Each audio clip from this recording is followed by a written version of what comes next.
And welcome you back in live here on Inside the Game, live across your airwaves here on the National Soccer Network. It is another episode 242 here on this Wednesday. It is officially hump day. Nate Wangler alongside Ryan Glinsky as we get ready to kick off the Horizon League tournament tonight.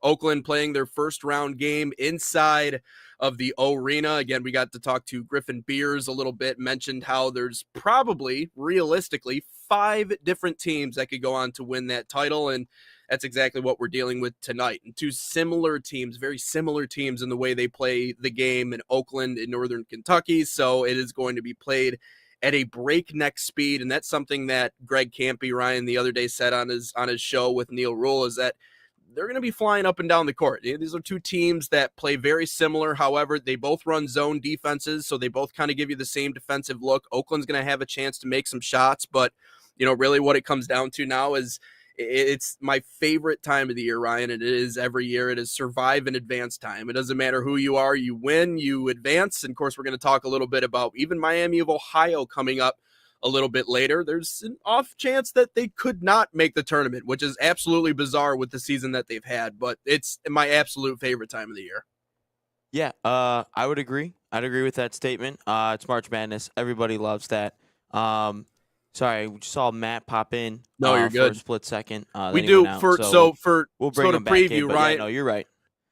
Ryan's trying to get Matt Valentine set up. I'll tease this a little bit. We did get to chat with yesterday Peter Luchin, the upcoming manager, the inaugural manager for Atletico Dallas, who will be playing their first season in 2027. So building everything they need to, the scouting networks, the front office, and obviously getting players involved and signing new players as they continue to get ready for the 2027 season. But Matt Valentine, the founder of Atletico Dallas, to join us on today's show. So waiting to see if we can get Matt into the mix here on Inside the Game, talk to him a little bit.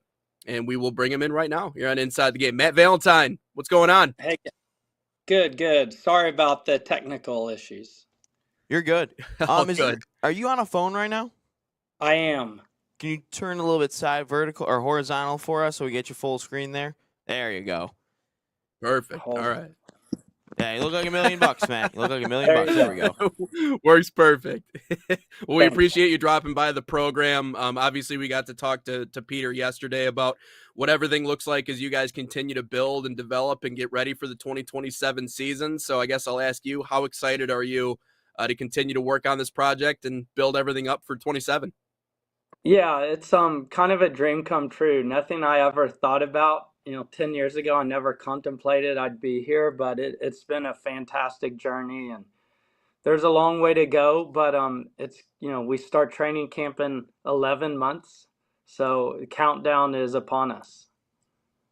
I read that you and one of your other founders or co-chairmen, you guys played youth soccer together at some point, and then there was a dream like 40 years ago. You guys met, and eventually you guys, I don't even know if back then you guys were dreaming of even owning a soccer team, and I don't even think the USL existed 40 years ago or anything like that. But explain a little bit of that story. Yeah, so we met when we were 12 years old. Back then, ODP was a big thing, and we were at a district tryout in Arlington, Texas, and met and became super tight. And we never talked about owning a team. We both went off. I went and played college soccer in St. Louis. He went off to college, and we've just been really close friends all along. So we never thought we'd be here, but it's really special to do this with one of my best friends. I feel like there's sort of this bottom-up mentality when it comes to U.S. soccer, and we've seen that. It's almost like a grassroots approach, with the USL and a lot of the other leagues, building from the youth up. It seems like there's still room in the United States for that dream, which is starting a club and bringing it to the top level. I know we don't necessarily have pro rel in the U.S., but I still think that's something that we see a lot. Even here in Michigan, obviously we have Detroit City FC, which in a lot of ways started in the same way as a dream, and then they eventually developed into where they are. Do you think that dream of building a club from the bottom up, the way we've seen a lot and the way that you've done, is still alive and well in the U.S., that someone can build a club if they really want to? Yeah, without question. It's a ton of work, and you need to understand what you're getting into. It's a huge financial commitment. But, USL is going to bring pro rel to the table. So, you do have that opportunity, which I think is incredibly exciting. We're a Yeah. little different in that we're in a gigantic market. So a lot of these teams that are really more community based are in much smaller markets. We have a huge market, but we're trying to act as if we're in a small market and it's totally grassroots. And we say it's hand to hand combat. We're out in the streets meeting fans Yeah. and trying to build some loyalty towards us. What made you guys land in Dallas? I mean, you guys got the Cowboys there and the Stars, the Mavericks. What made you land a soccer team in Dallas?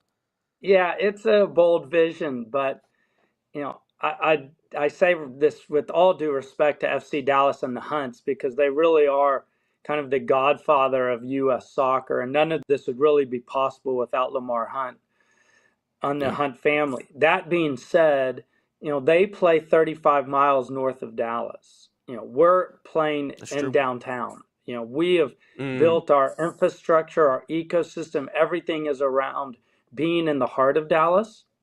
And they're out in the suburbs. And the Dallas Metroplex has over 8 million people. So we can easily support two teams and we can both thrive. And there's a place for people that can't get to the northern suburbs for their games to be fans of ours. So to me, it's a massive opportunity in a gigantic city that is 47% Hispanic, and can lean into that market and has a huge community of people that just love this sport like I do. And to be able to offer them an opportunity to see professional soccer where they might not feel they can access FC Dallas, is a huge opportunity for us. And to your point, I heard someone say it the other day that the U.S. isn't a country, it's a continent, right? Because of how big it is. The landmass itself makes it just huge. Texas itself could be considered a country with how big Texas is. And, one of my favorite U.S. men's national team players of all time came from Texas, Clint Dempsey. And I think he kind of embodies the Texas way in a lot of ways. He's gritty, he's tough, obviously the swagger. What have you gotten from the city of Dallas and really just Texas in general? Is there a healthy soccer culture there? And do you think that'll help obviously bolster your brand going into 27? Yeah, it's a gigantic soccer culture. And if you're familiar with the youth game at all, I mean, we have wildly successful youth programs primarily out of Dallas on the boys and the girls side. So there's this huge community of people that love the game, and our demographics have shifted tremendously in the last 15 years to more and more people that live here that grew up with the sport. They grew up with their parents watching it. They grew up with their parents playing it. They understand kind of the romance of the game. And I think that gets lost on people some. And, we are striving to create an environment in our stadium, around our club, that mirrors what you see in South America or Europe as much as we Yeah. can. It's obviously difficult because the market's different, Yeah. but I want to bring Mhm. that pageantry to Dallas. And many of these people haven't experienced a game environment like that. So we're going to do everything we can to try to bring that home. We talked to Peter about this. Like, this is the part of the year where you're supposed to be gearing up for a season. You're supposed to be seeing, what players fit where, the chemistry, what's going to be your identity. But you guys don't have that this year. You guys won't be playing this year. You'll be playing your inaugural season in 2027. What are some of the goals and the tasks that you are trying to complete in 2026 to maybe make 2027 a little bit easier to get through? Yeah, so it starts with Peter, to be honest. Bringing Peter on board. We identified him over a year ago as our number one candidate. And so we had a handful of fantastic candidates, but bringing Peter on board, it starts there because he's going to build our sporting identity. And we knew he fit kind of the identity of the club, which really is gritty, urban, underdog mentality. And he brings that. If you were to see him as a player, he played six and he was very gritty and tough player. And that's what we want to bring. So 26 on the sporting side, it starts with him building out his staff and identifying players we want to sign, which we're well into that process. If you were going to his office, you'd see a board with a massive depth chart of guys we Yeah, want to he sign told us from about that. all over the world, candidly. I mean, the majority of them are international. And then some Dallas kids that we know. He has very um, deep ties into the youth fabric of Dallas soccer. So that's the sporting side. On the operational side, it's really our fan base, right? Starting with season ticket deposits and building that up. And so we've been very slow. We just brought on our director of ticketing. She's fantastic. She comes from Louisville City, where obviously she was super successful. We brought in our COO, was the president of El Paso Locomotive. He has tons of knowledge around the league and how to operate a team. So we're doing, I think, the right things with people with league experience to help us get ready for that first game and friendly game in February of 27. What were some of the things that, I mean, you kind of mentioned a little things with Peter, but what was like some of the things that you truly liked about him and wanted to hire him as the first manager of Atletico Dallas? Well, first of all, I mean, if you've met him, he's just such a great human being. I mean, that's first and foremost. We talk about certain character traits we want in all our employees, and he embodies it, from grit, from accountability, from being approachable, wanting to become better just day in and day out. So that's important. He's, trilingual really, but French, English, Spanish. Spanish speaking is wildly important for us. So that was high priority. He has the chops from a playing background that a lot of no disrespect to other coaches in the league, but not many have his playing pedigree. I mean, he played for Atletico Madrid. He has 280 appearances in La Liga, played for PSG. I mean, I don't know if there is a coach in the USL that can come close to his playing pedigree. That gives immediate credibility with players. We've sat down with some really well-known, very established players already, and they have immediate respect for Peter. That's important. So he and his playing style, we really like it. We talked about kind of his principles, his game principles, and it fits in line with what Brian Corker and I want to develop. So it's really been a perfect fit. So far it's been fantastic. It seems like there's a certain level of intensity with even the way he handles interviews. We talked to him yesterday. You could certainly get that sense from him when we were talking to him. The other part that he really hammered home yesterday in our conversation was talking about the academy side and the importance of really building that to create a sustainable model that can be successful into the future. Where do you start when developing the academy side? Yeah, it's a huge, huge part, and I can't overstate it enough. So the first thing I did when I wanted to start this in August of 23, I went to all three biggest youth clubs in Dallas outside of FC Dallas and tried to partner or acquire them, because I knew that's where it all started.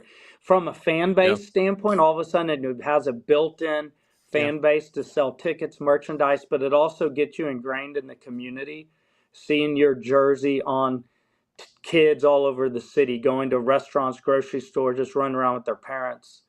So that was first and foremost. We ended up partnering with a club called Renegades, which is the third largest club in Dallas. We've since acquired them.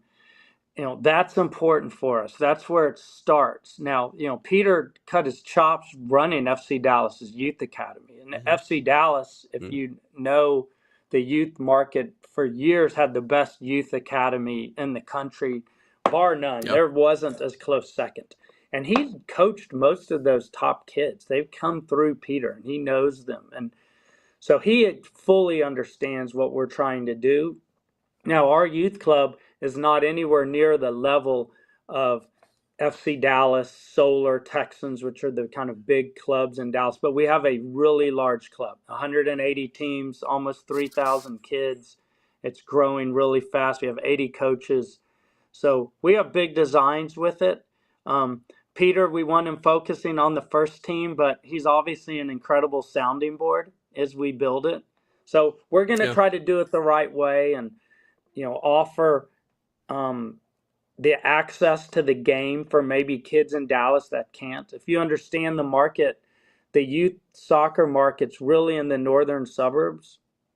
It's pretty far from a lot of these South Dallas or Central Dallas kids, which are a little more Hispanic by just demographic.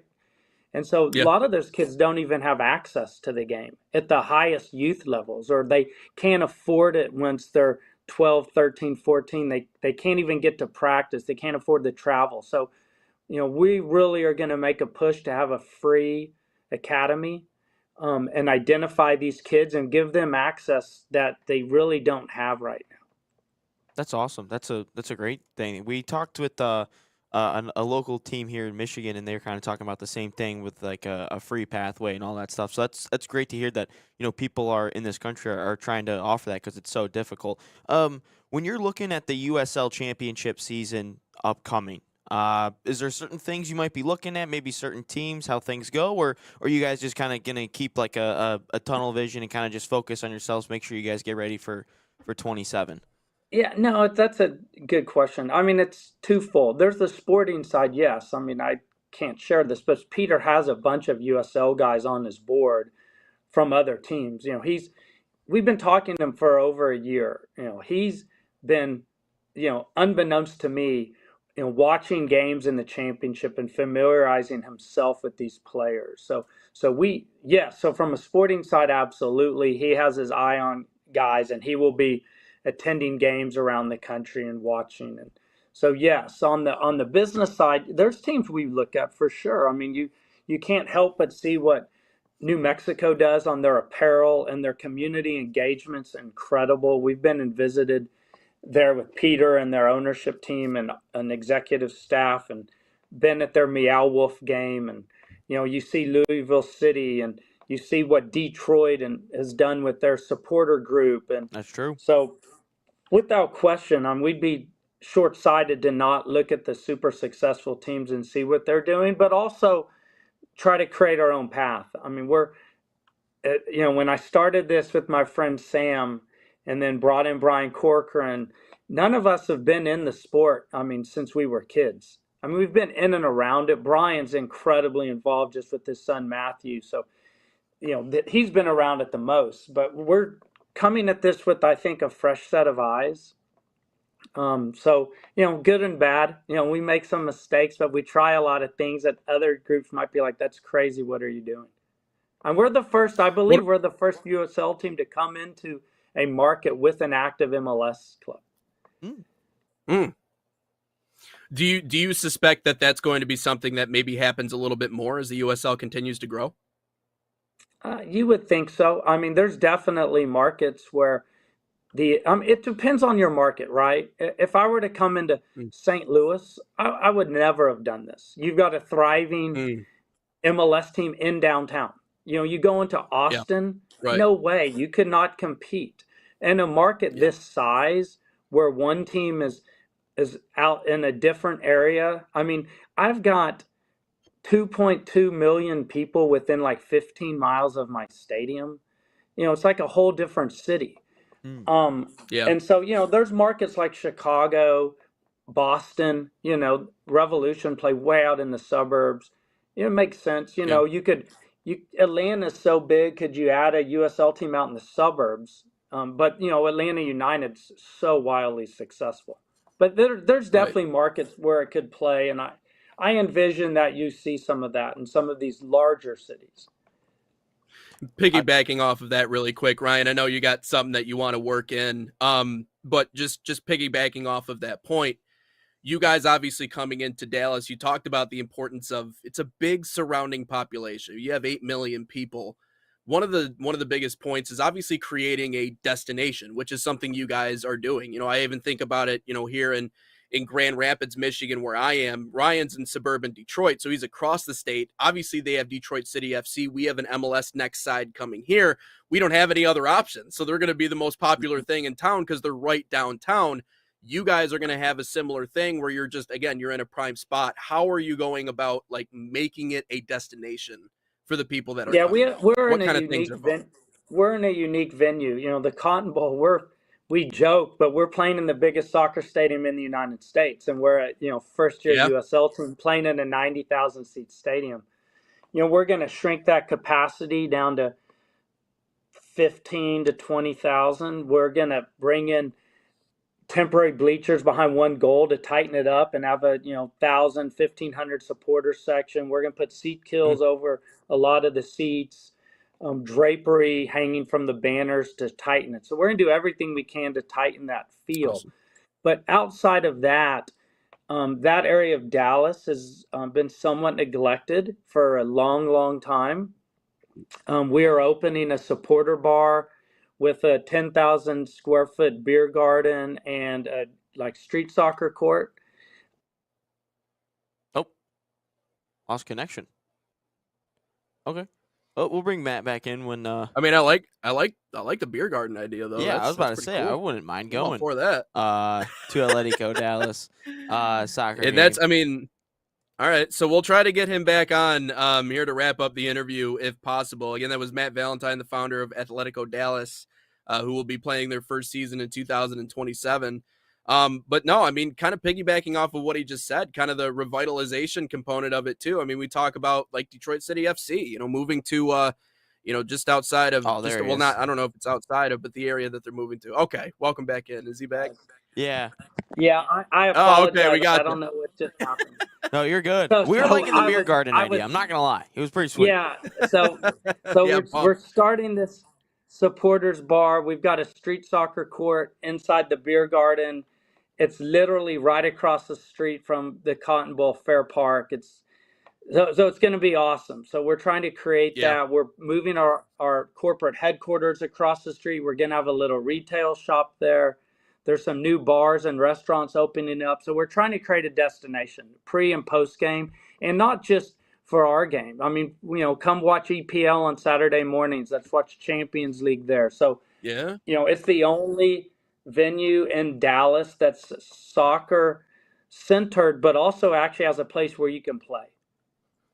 So I like the idea. And by the way, Coach mentioned, I'm glad you guys don't have to play at Keyworth Stadium this year, because I don't know if you've ever been there, but it's so small. Like if you were on the bench as a player and you'd stretch your legs, you'd be on the field. So luckily you get to play in the new Illumina High State Field or whatever. But yeah, I've only ever seen the Red River rivalry in the Cotton Bowl. That's the only game I ever mentioned with that. So I'm glad they're filling that with soccer. But my last two questions is, one is, what was the steps you had to make from 2023 to now to get to the USL Championship? Yeah, so it was just building out my team, honestly, and obviously coming up with funding. I'm not an ultra high net worth guy. I've done well, but I have a group of investors behind me, of some large Dallas families that are incredibly supportive and want to see this succeed in the city and bring a 100-year asset to the city that's going to outlast all of us. I mean, that's really what we're trying to do at the end of the day: create meaningful presence and build an asset for the city of Dallas. So I had to build that investor group, which we did, and then just build out my team. And there's a lot of steps. We have to go in front of headquarters and do this readiness presentation in the next couple months, but it's really just hiring the right guys, bringing in my COO, bringing in my head of tickets, bringing in my CMO, and getting all the steps in place to start playing. And so we're real excited. We're on the right path. We're definitely going to launch in 27. There's zero questions about that. All right, Coach. Last question of the interview. I know it was a little bit longer today, but that way it was a really good conversation. If Very you could good. go to any concert, see any band or artist, dead or alive, who would it be? Ooh, dead or alive? Maybe Nirvana. Ooh, okay. Mm. Okay. We've had some good answers Yeah. this week. I'm not gonna lie. All right. Heck yeah, I like that's some headbanging stuff right there. I like that it. answer. Yeah, that's probably any dead or alive. Don't have a chance anymore. But I've seen Pearl Jam and Dave Matthews and some of my favorite bands. I've seen a lot of them, but Nirvana I never got a chance to. That's a great answer. Well, Great answer. hopefully they got Nirvana blaring in the locker room Ooh. before they open the season in They 27. walk out. 'cause They they're walk gonna need out some onto of the need field some of to that Nirvana. juice. That'd be sick. These players nowadays, they probably don't even know who they are. That's probably Oh yeah, true. no idea. No idea. Hey, we appreciate you, Matt, stopping by the show, and obviously we're excited about everything that's going down. And you mentioned Beer Garden, so Ryan and I will be there at some point in Yes, sir. 2027. Okay, awesome. You need to do a show at our supporter bar. We're down. Hey, We're there. I'm all for it. Yeah, remote show there. Okay, Let's let hook me it up. know when Detroit City comes here. Maybe we have y'all down for that. Perfect. I'm down. That'd be unbelievable. That'd be unbelievable. We appreciate you, Matt, stopping by the show. Hopefully we get to chat with you soon. Thanks, guys. Thank Matt. Yes, sir. All righty. That's fun. It's like our first remote show. Yeah. Looks like we're going to Oh, the supporter looks bar like down there. we're going to Dallas, everybody. All right, All right, cool. we're telling No, John that's we're going to Dallas next year. John, why are you guys going down to Dallas? They told us we're going. We're going. yeah, and we're not even, we don't even. Neil's the guy for Detroit City FC, Yeah, but exactly. apparently we're the podcast. So I don't know, apparently we're just from the area. So no, that's funny. No, great conversation with Matt. He made a lot of great points. Yeah, I'm looking forward to seeing what that is, and it's cool they're making it a destination too. Like I think that matters. And he was talking about that area of Dallas, and obviously when you have 8 million people, there's a lot of potential. There's a lot of potential in an area like that. But great conversation with him. We'll move on to our second topic here in hour number 1 after the break. But first, let's tell you about FC Bayern Soccer Camps. They are a proud sponsor of the National Soccer Network, fostering football excellence across North America. Open to boys and girls of all skill levels, FC Bayern Camps deliver elite training inspired by FC Bayern Munich's world-class philosophy. Right now, select your city and start a promising soccer path. Save $30 on registration by using promo code BayernNSN30. Again, that's BayernNSN30. Scan the QR code on your screen. Learn more at fcbayernyouth.com.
Inside the Game.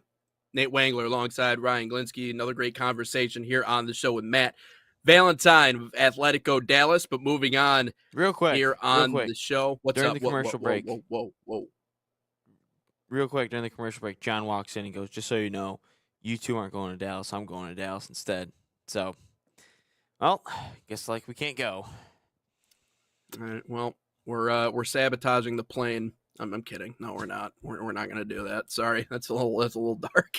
Jeez. we're going to pop your tires, JT, so you can't drive to the airport, and then we're going to beat you there. And then we're going to fly to Dallas instead. So, or all three of us can go. How about that? We get the three amigos back together. It's been a while since us three have been on the show, the show all at once, right? So, I mean, I don't know. We'll see each other today. I'm cool with it. We will be, yeah, all at the Oakland game. So I'm looking forward to that. I don't think I've seen all two of you in the same room at the same exact time. So that'll be a good. Well, I have. I think I have to go all the way back to Nisa. I think that's the last time we were all together. That'd be the last time. Nisa final spot. Yeah, I believe that was. But getting into our second topic here today. Yesterday was the 100-day mark until the World Cup 2026 here in the United States.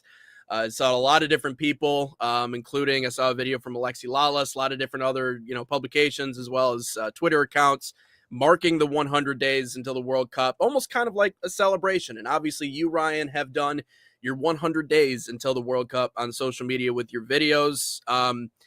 Yeah, the one thing that I keep hearing, and it's something that Alexi Lalas told us on our show when we talked to him, is that it's going to happen quickly. Before anybody knows that you snap your fingers, it's going to be here. And teams are going to be playing the group stages, the days, and what times the games are being played or being released. But with 100 days to go into the World Cup, what are your expectations? What are your thoughts as we head into the biggest tournament in soccer history here in the U.S.? My thoughts are Arsenal needs to get this thing done first. That's what my first thoughts are. That's my thought process at the moment. We got a really good Huda Beta coming up a little bit later, by the way, for the people. Yeah, watching. We do have Huda Beta. It's soccer edition this time, so it's not just sport. It's not just basketball and me making fun of Michigan State basketball because that's just what the people like. I'm just giving what the people like out there. But no, it's the same thing that I said. Right before Alexi came on the show, it was, we were, I think at that point 110 days, 115, something like that. I don't recall the exact date, but you look, you have a budget, you have an advertising budget. There's a couple of things that have come out in recent weeks, little teasers, I guess you could say. But at the same time, you're not going to, as much as it doesn't feel like there's juice, there's never juice leading up to the World Cup, if I'm being completely honest, if that makes sense. Like, there's not a ton of juice leading up because of how much the club game dominates the world, and you're not going to blow your whole marketing budget or all that fun stuff 3 months in advance. You're gonna wait until probably the end of April, and you get to May, and then things start to ramp up. I think now that we're at the end of their 100-day mark, you might start seeing some more stuff out there. Maybe they start copying me and do a World Cup moment every single day, but. It feels like there's no juice at the moment, but at the same time, here in America, what did we just have? We just had the gold medal game with U.S. and Canada. I think people like Nate are finally coming off their high of it. Nate still posts something about it every single day. I don't know how he does it. Still posts about it every single day. Then guess what we have? We have the World Baseball Classic coming up here, and our boy Tarek Skubal has got to wimp out yet again. And then we got to have March Madness, and then we have NHL, NBA playoffs. So it's gonna be a little bit until everything starts to get tamped up. But I will say this, once the club seasons are kind of decided for the most part, and every team kind of gets their fate, things will start to come up. But now my expectation for this World Cup, I will give you an answer in strictly how things I hope go, because I know there's a lot of questions about, security and all that stuff. I think it'll be fine. I think everywhere, I think they know the mistakes from the Copa America a couple of years ago, and I think all the stuff that's coming out right now in terms of security in Foxborough, which is not in Boston, by the way. Foxborough is not in Boston. And after all that stuff, I would say I think it's going to be fine. I think people are going to be okay with it. I think security is going to be fine. Everyone's going to get into the stadium, no problem. I think ticket prices are going to go down. We've already seen the ticket prices today come out that it's like $17 and it's going off a rate like it is an airport or hotel. So that's going to be fine too. Yeah. But now on the field stuff, that's a different story. I know a couple legends will read what they had to say yesterday, and some of them are just, I don't know what they're thinking. But I will say this.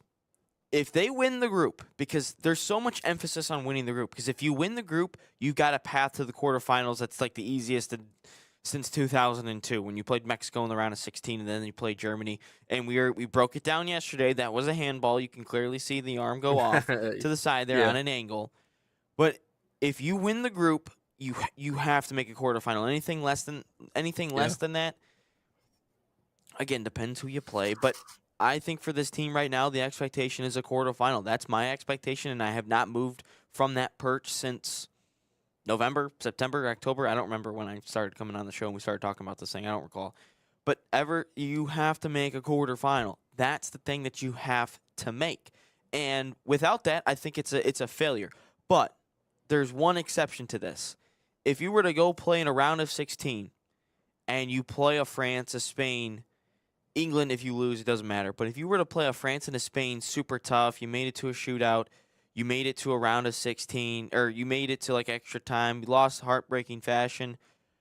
I could maybe get behind that. I know it's a loss and everything, and it's not quarterfinals, but if you compete with one of the big boys, I kind of maybe view it as a win. I don't know. I know it's a loss, but Yeah. like if you can compete and show the rest of the world that you can compete against one of the big boys like that in a World Cup, I mean, ultimately the goal of this whole World Cup is to change how people view American soccer. So that'd be one way to change it. And to your point about the hype thing, it's a little bit different when you're talking about maybe like the Super Bowl, right? Because the playoffs themselves lead up to the Super Bowl. So everything that you're doing in terms of the regular season is leading up to that ultimate end. When you're talking about the World Cup, obviously it's the World Cup over here, but the club priority still remains the same over here. The club priority is to go out and to win the cup in your club, with your club rather. And then once all that comes to an end, that's what they mean when they say this is going to be an avalanche. And it truly is going to be an avalanche. It's going to hit us like that. And so that's why I think the anticipation of all of it is really killing us, because that's all we've been building up to for the last 2 years. It really ever since I joined this company, and ever since you joined and everybody that we talk to, there's always a talk about the World Cup, and the World Cup's coming here. So obviously that builds up the importance. The other thing, 100 days away from the World Cup, everyone's excited. I'm sure you're going to read off some of those quotes from former players and what they're saying 100 days out. Everybody's excited. Everybody wants to see something special and miraculous. I tend to take more of a conservative approach in this way, and that is, we can't guarantee ourselves that we're going to get out of this group. Like, we have to first address that. Panama has had our number. That team concerns me a little bit. It reminds me a little bit of like the whole Morocco conversation. When we play that team, they have just found a way, much like the U.S. did against Canada. Panama? You mentioned that talking gold about medal Panama? hockey, or Paraguay. It's Paraguay, sorry, who? Australia. Paraguay. Wait, dude, you got me confused now. I don't even know who's in the group. I don't know why you brought up Panama. Panama's not even in our group. I meant to say Paraguay. You Sorry, got me confused about who's in our group now. Paraguay and So Australia. We Paraguay. beat Paraguay. Yeah, okay. So, sorry, I got the wrong team. It's Paraguay on the 12th. The 19th, it's Australia. Okay, so that's what we were talking about with Anthony Limbrick yesterday. And then on the 25th, it's the winner of Group D. So my whole thing is like, we got to get out of the group first. And I think sometimes people look at that as like an assumption, like we're gonna get out of the group and then we'll be able to carve our own way to the quarterfinal. I don't think it's necessarily a guarantee. So that's something that I think we have to, and obviously Australia played us close. Now, obviously that was in the international windows, but it's not, in my mind, it's far from a guarantee that we're just going to march out of the group. So I think that's the important thing that we really need to keep our eyes on 100 days out, from the World Cup. But the other biggest thing is just making sure that players remain healthy. I know that's a hard thing to do because obviously you have club seasons going on, and obviously our thoughts are all with the World Cup because our players are so scattered to the wind. It's good to see them succeed, but that's the biggest question mark in my mind is who is healthy and also who gets call-ups in these upcoming windows. Because I'll be really interested to see, especially with the emergence we talked about of Noah Kai Banks. Do we feel comfortable in our 11 once we get a couple of games into these upcoming windows to know that we have our group going into the World Cup? Yeah, there's a lot to expect, but I think the excitement is obviously it's palpable for everybody who's in the soccer space. Yeah, I'd agree with that. If we're comfortable having Tim Ream who can't run, I think we're comfortable having a 19-year-old out there running. Yeah. That's Yeah, just that's true. just my thing.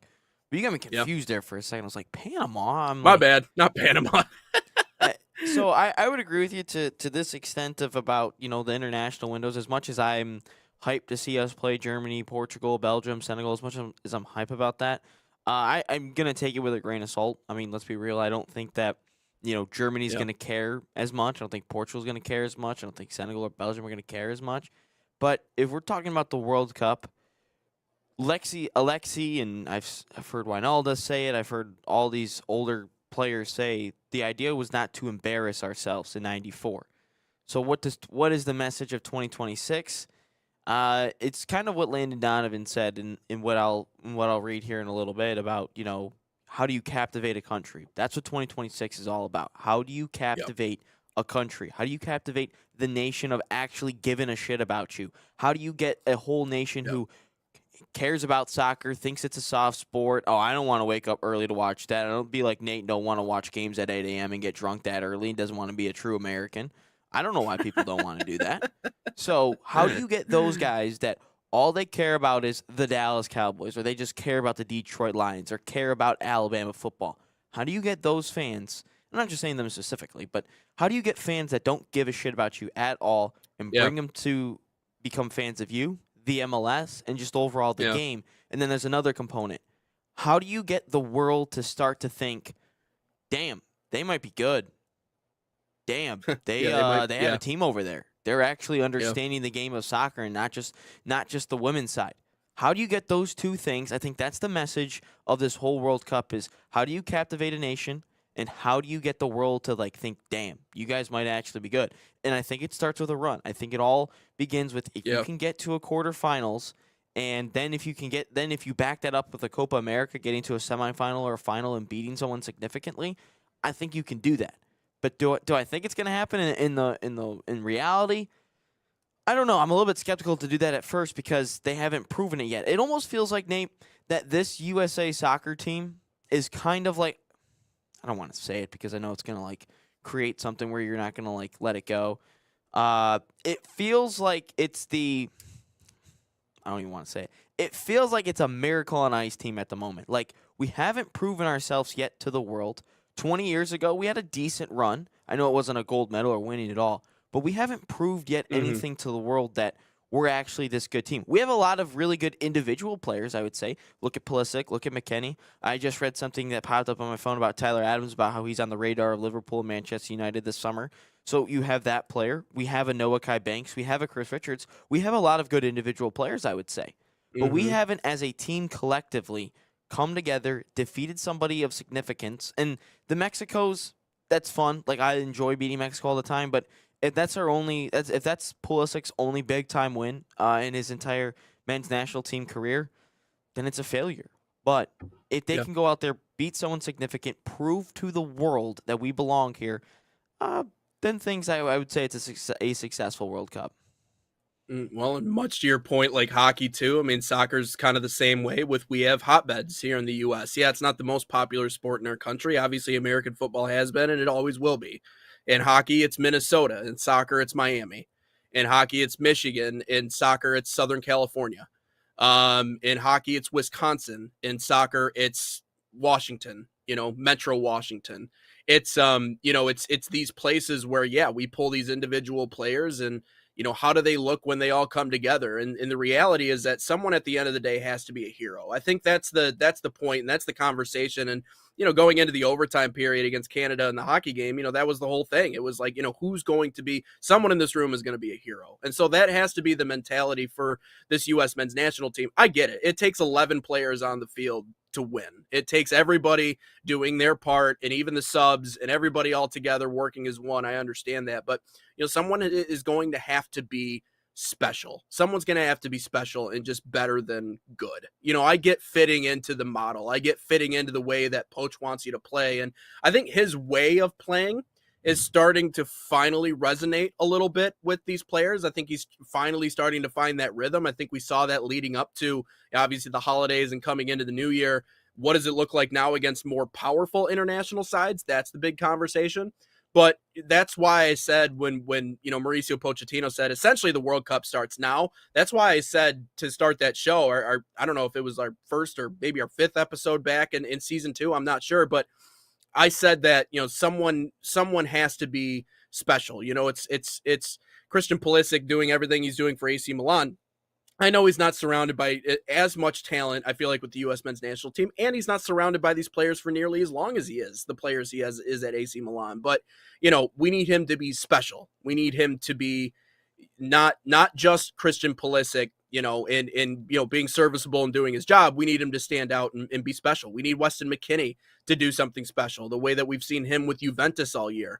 We need Flo Balogun to be at his best. We need someone to step up and be a hero. Because I think, if anything, if not wins and losses, I think the one thing that we cling on to more than anything else, Ryan, is moments.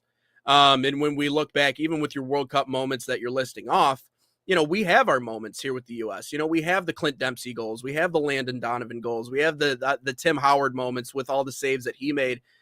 We had these formative moments that have all kind of come together to build what is this machine that is slowly starting to build itself. But we need another moment. Even Pulisic's goal against Iran, I think that's another moment in the World Cup that we also look back on. So someone has to be a hero, and I think more than just wins and losses, we're just looking for special moments. Even if you just knock off one major power that you're not supposed to beat or not supposed to compete with, I think that's enough to convince people that, hey, you might not be the best at this. And I even looked at that the same way in hockey, Ryan. I don't genuinely believe we're the best hockey country in the world. I still think Canada's got a step on us in the men's game. And I also think Russia, it obviously doesn't get a seat at the table because of what's going on with the geopolitical landscape. But it doesn't matter that we're not quote unquote the best. All it matters is that we belong. And now you have to respect the United States in that sport. Same thing for soccer. Like, we have to have either a special moment or a big win. Something different is really all it comes down to just, again, as you mentioned, just convince the world that, hey, wow, maybe FIFA was right. Maybe there is a lot of potential in the United States. Maybe they're not just blowing sunshine up everybody's what, because for us to sit up here and go, yeah, we're here, we've arrived, is so unbelievably hypocritical because we have nothing. We don't have a leg to stand on. Yeah, maybe a once-off game here or there, but outside of 2002 and our run there, what? I mean, we got bounced in 2018 by Trinidad and Tobago. Like, there's nothing really that we can stand on and be like, yeah, we've done this, because we haven't been there. So there has to be a moment. Someone has to be a hero. Yeah, I would agree. This is what some of the soccer elite, as they say, think. How far could this team go in 2026? Let's see. Steve Cherundolo said, legend, by the way. I think we talked about him last week. He says, but I would say if we make it to the round of 16, I think we're playing against a really good team and lose after a good performance. I think we should be proud of that. Donovan being the most Landon Donovan thing ever. He beats around the bush and doesn't really answer anything. This whole thing. My view of success is, does a team captivate the nation? I think that's subjective, but do they make a significant run in the knockouts? Do we lose to a team? Bro, he didn't even answer the question, so screw that. Eric Wynalda, he said semifinals. Yes, it's realistic. Worst case scenario, third place finish. I know the 12th man will do. I know what the 12th man will do for you, and these guys are good. Balogun just scored 2 goals against PSG. I think we're in a good spot. I don't think Balogun just scoring 2 goals against PSG is like insane, but hey, man, if you think we're going to win a World Cup, I mean, sure, I guess. Bruce Arena, he gets a shout in this one. I don't anticipate us winning the World Cup, but I think at a minimum, we should probably make the round of 16. I think being a team, playing at home, and being seeded, the group play is going to be a given, and if then you're in round of 32, we should win that game in round of 16 from there. Anything goes. I think he's right. Anything goes in the round of 16, especially in single elimination. But I think he's the most realistic one so far. Herc. Yeah, I think third place worst case scenario is probably a wild statement. Personally, I think Stephen A. Smith that's type stuff right there. It's a little clickbaity there, but anyways, go ahead. Last one, Herc Gomez. Margins are so small, so thin. 2 likely scenarios here. If the U.S. wants the best scenario, it must win the group. Win the group, you get a likely scenario. Play third place team, and then you get round of 16. You could potentially get a team you could beat. And quarterfinals if we're lucky, but that's got to be the bar.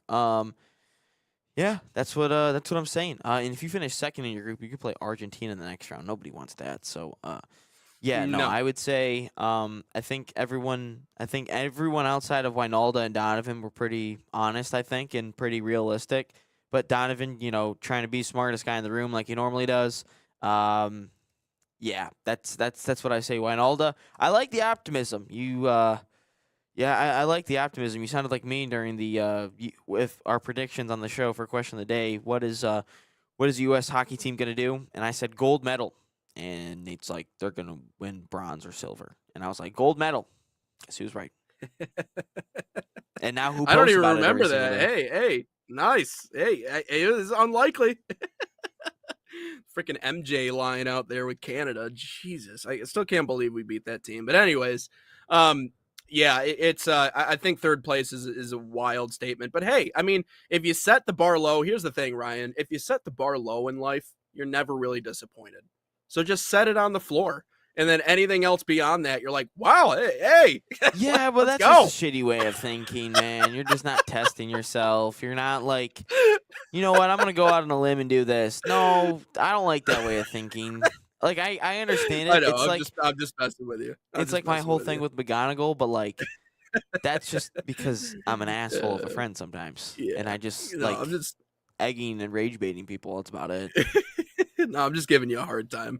But speaking of comparisons here, we'll move on. We're gonna do our who to betta on the other side here on Inside the Game. Bukayo Saka or Christian Pulisic? Who to betta? We're gonna decide on the other end here on Inside the Game.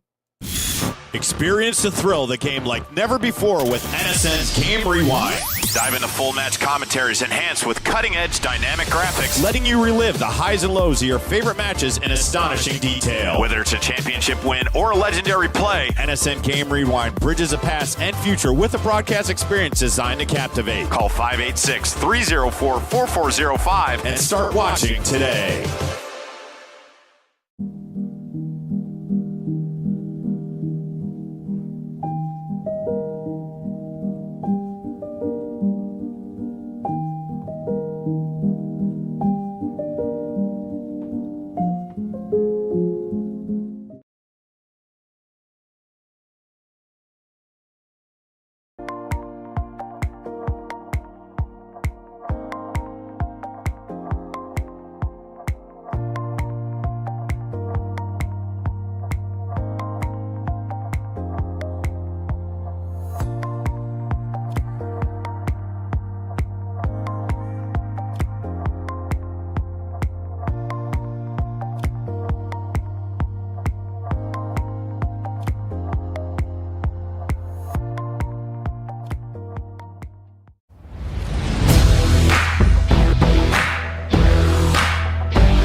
And a warm welcome back Inside the Game.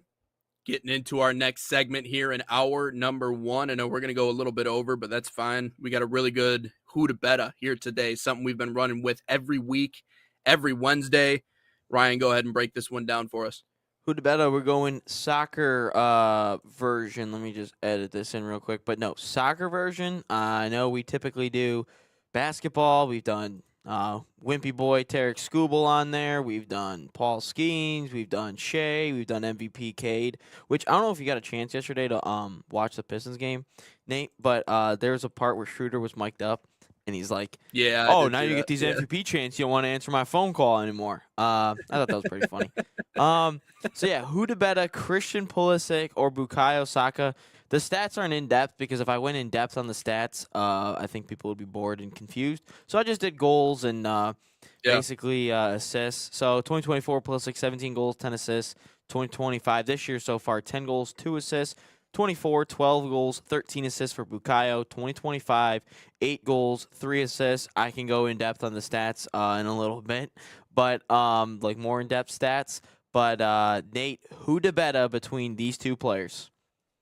I love Christian Pulisic, man. You know I do. I love him. He's our boy. Butt's You know, coming. we talk about him every day here on the show. We think he's elite. He plays in a top league. He's someone that, again, we mentioned the importance of the World Cup and how he has to be special. He's our guy. I think he's the best domestic product that we've ever produced in the history of our country. Maybe not from a numbers perspective, okay? Maybe he hasn't reached the Landon Donovans or the Clint Dempseys quite yet. However, I think he's the most talented, individually talented player that has ever come from the United States.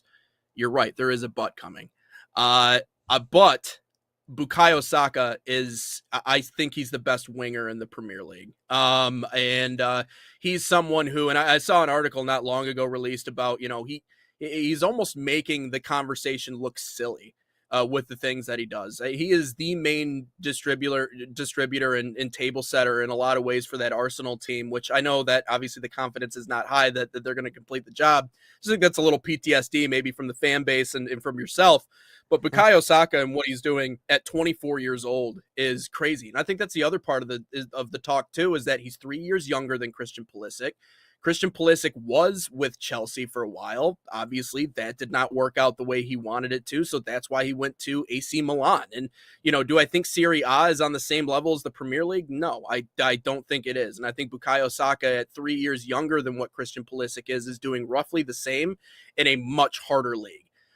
So it is, as much as I hate to say it, because, Pulisic's our boy, I think Bukayo Saka is the better of the two. Interesting. Okay. So where do I go with this? So do I go with Starboy or do I go with Captain America, the LeBron James of soccer? It's still Bukayo Saka. If anyone thought I was going to go anywhere else, that's crazy. I think Bukayo's better. I know his numbers aren't great this year, but again, it's also the way that teams have been playing Arsenal. It's the way Arsenal have been scoring goals. I think they went a month with like 1 goal scored in open play because everyone scored own goals against them. It was weird, but Bukayo is still unbelievable what this man does to defenses and how teams have to double him out wide. He causes so much attention, and that opens up other players and opens up other things for like a Victor Gyökeres, who somehow leads this team in scoring, leads Kai Havertz, it leads for Trossard and Martinelli, it leaves players for like that, and Bukayo is very good on the ball. He's really good at crossing. His left foot is unbelievable. Is he having a down year in terms of Bukayo standards? Yeah, but what this guy does in terms of creating chances, key passes, he's like top 5. I think he's top 2 in the league in terms of key passes, chances created, crosses in, like just key plays overall. This kid's still a stud, and he's still under 25, which is crazy. Like when you see a player that comes up at like 18 or something, and like you get like it feels like they've been playing for so long, and yet they're still under 25. Bukayo's a stud. Christian Pulisic. Yeah. I think he's starting to get into his own into the European game. I think he's really starting to be his own player. He's starting to really take start to dominate everybody. I think it took him a while. I think especially at Chelsea, it took him a while to adjust. But that's also Chelsea, man. They just buy players to buy players just because why not? So I like that he finally got out of there. AC Milan, what he's doing at AC Milan is unbelievable. He's having a better season in terms of numbers than Saka, but what Saka does on the ball and his attention that he brings to the back lines and the way teams have to set themselves up, they shift a little bit more to the left just to defend this guy and try to double him up on the wings. Just what he does is so good, and Pulisic doesn't sniff it. As much as I hate saying that, Pulisic is not. He's not the same guy as Saka. Even on the men's national team, Pulisic doesn't get the same amount of attention Saka does in the Premier League or Champions League for Arsenal. Like, this kid is still a stud, and the funny thing is this guy's always compared to wingers in the Premier League and all the time, and every single year there's a new one, and still Saka still reigns supreme on all this. Saka's a stud. I mean, as much as I love Christian, and I hope that, like, Christian becomes as good as Saka, and if not better, there's just nothing beating my star boy, man. Bukayo's a stud, bro. It's just different level. Yeah, and the truth is that look at the anyways.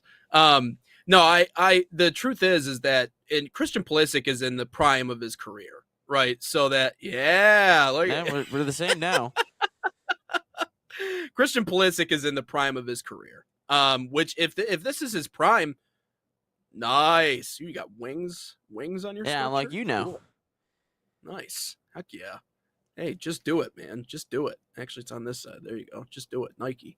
But if this is the prime of Christian Pulisic's career, that's great. Like, we're getting great productivity out of him. He's a great player. Because I mean, at 27 years old, obviously, I think he's playing his best ball that he's ever played in his life. And it's awesome to see as an American. But with Bukayo Saka still having 3 more years to get to that point, and at 24 doing what he's already done, and he's already drawn these comparisons in the years leading up to this, the kid's just different. You know, he's just the way he moves about everything. And so I just don't think, I think Bukayo Saka is a step ahead of him, and I think he's probably the best. I don't think it's really debatable, but I think he is the best in his position in the Prem for sure. That's getting a lot of people pissed off, just so you know. They do not, there's this weird notion of like, if you hype up an Arsenal player, it's like you're just not smart. Like, everyone hates when Arsenal gets love. It's really weird. It's like this weird thing that all these fans have. But I just think, again, that's not even that's not even Saka's best year. Saka's best year, I think, was either 22 or 2023. I forget exactly which year it was, but he had, I think, 15-plus goals in just the Prem itself and 10 assists. So is he having a down year? Yeah, but when you bring in a $70 million striker, and then you bring in a 50 million pound winger, and you still have like the rest of your group there, your numbers are going to go down a little bit. Oh, and Eze, I even forgot about Eze. When you bring those type of players in, your numbers are going to go down. I mean, it's not like Messi where you're the best player of all time and you can bring in all these players and you still get numbers and you still put them up all the time. And that's just not the case. Saka, I think, is in the hall of really good. And when I say he's elite, you know what? Maybe I would. Maybe I'd say he's elite. I think Saka's in the hall of elite. And I think Pulisic is probably in the hall of really good right now. And this isn't all time. I'm just saying this season right now, and you know how it's going so far. I think they're just in different levels. That's not a knock on Christian, but I just think Saka is just a step above Christian. That's what I think. Well, and we've already talked about, you know, Pulisic potentially going back to the Prem at some point. Now, I obviously that's not going to happen soon because he still has, you know, pretty lofty goals with the club at AC Milan, but we've had multiple conversations about, hey, certain teams in the Prem are eyeing Christian Pulisic, have showed and expressed interest. So who's to say he can't go back to the Prem and produce at a high level? But, you know, as you talked about, it is a very physical league, and does he have the body to be able to hold up because of the injury issues that he's had? And I think that's the other thing that's maybe most impressive about Bukayo Saka is that he's been able to handle that physicality, you know, and I think with how skilled he is, it's just made it harder. It's made life really hard. And when you have entire teams or clubs, you know, shifting their entire game plan around, hey, we got to stop this guy, you know, the type of impact that you have on a team. You know, the type of impact you have on the way that they move about the pitch, which I'm sure teams do that against Christian Pulisic too. But if we want to make a true head-to-head comparison, you know, if Pulisic goes back to the Premier League and does what he's doing now, then yeah, we can actually have a conversation about who to bet in this situation. But it's tough to make those comparisons. That's why a couple years ago, everyone was like, Arsenal bottle jobs, Arsenal bottle this. Well, a couple years ago, when our first chance at the title race is because our only option was to give the ball to Bukayo and cross it in, and everyone was like, let's just double Saka, and everything started to go downhill from them because we didn't have the options back then, and we didn't have the options of, you know, bringing on an Eze or bringing on a Madueke or Gyökeres or Havertz. We didn't have that option, and then all of a sudden everyone starts, you know, let's double Bukayo, let's see what happens, and then everything just like goes to shit from there. So that's basically how it went. And yeah. So, anyways, we're both gonna go with Bukayo on that one. So like I said, I like soccer podcast, and we went opposite of Pulisic. I don't know if you've seen this TikTok recently, but it's like European soccer fan getting ready to watch the American World Cup, and like it's wow, but Lamine Yamal is really good, but is he as good as a Clint Dempsey or Lionel Messi of all time? Or Heung-min Son was left off of the U.S. men's national team starting roster despite playing so well for LAFC. Like it's just ripping on Americans. It's so funny. That's great. Well, hey, I mean, they got a point. But hey, give us our flowers, all right? We chose the European guy over the American guy. Both of us on this show. You got to give us our flowers, man. That's all I'm saying to these European freaks. Maybe we'll post that up on social media and see if they give us a round of applause for that one. No, they'll probably hate us for saying something wrong. Yeah, exactly. Do you want to, after the break? American. After the break, do you want to talk some basketball, or do you want to go into biggest what ifs in soccer? Because I found a big list of those. What are you thinking? Which way are you leaning? We're co-hosts on this show. I don't want to make all the choices here. I'll let you guide the light on this one. Let's go biggest what ifs, because there's one that I've never heard of, and it's massive. All right. So that's the next part of the conversation. biggest what ifs in soccer/football history on the other side. Quickly, let's tell you about Barca Academy, proud sponsor of the National Soccer Network and the official academy of FC Barcelona in the United States. Designed for boys and girls ages 6 to 18, Barca Academy camps follow and replicate the FC Barcelona game model. Same philosophy used by Barca's professional coaching staff. Right now, you can save $30 on registration by using promo code FCB30. Again, that's FCB30, or scan the QR code on your screen. Find a camp near you, fcbarcelona.us/camps.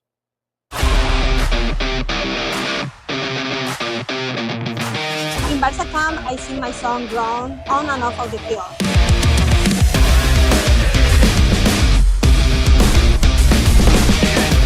Don't miss the time to register. Sign up now for Barca Camp.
Back live and Inside the Game. Nate Wangler, that's Ryan Glinsky. Welcome back in, episode 242. Just did a little huda beta between Christian Pulisic and Bukayo Saka.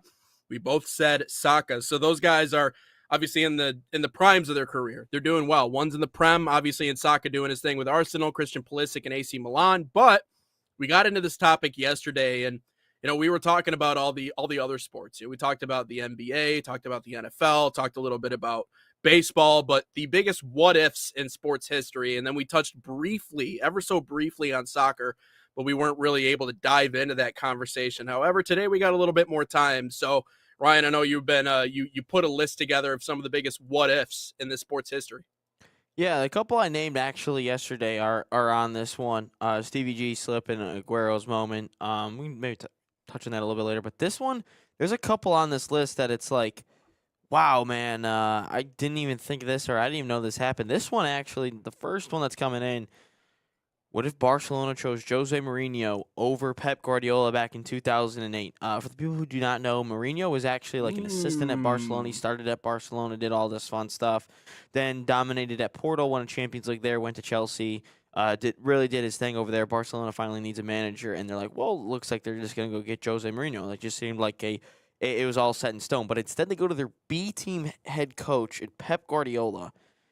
Great move anyway, but, what happens to Pep? Do the people actually know about how great this manager is? There's only a few managers in history that have changed the game of soccer, and Pep Guardiola is one of them. Yeah. And if he isn't given that moment at Barcelona, because there's always this knock on Pep. It's like he's only managed at the top clubs in the world.